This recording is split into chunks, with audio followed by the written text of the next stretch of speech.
Oh no, not my laundry, not my bloody laundry!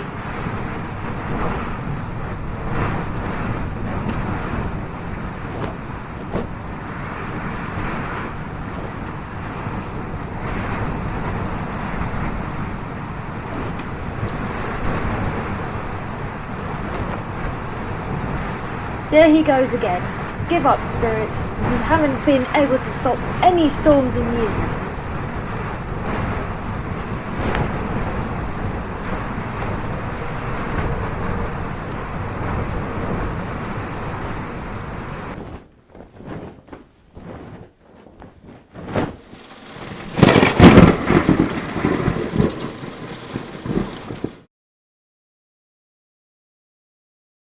What are you doing? You almost hit my garden.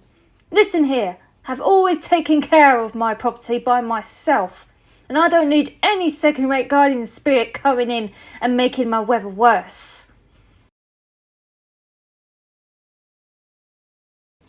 How dare you?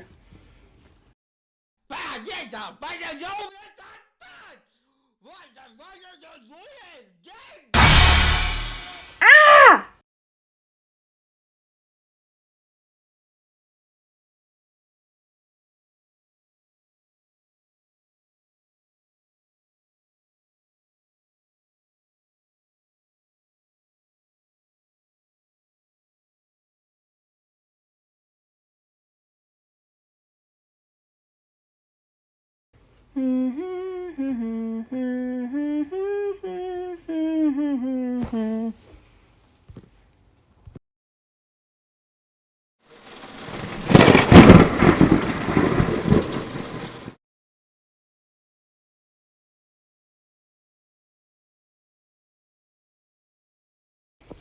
Well, Spirit, you might not be so bad after all.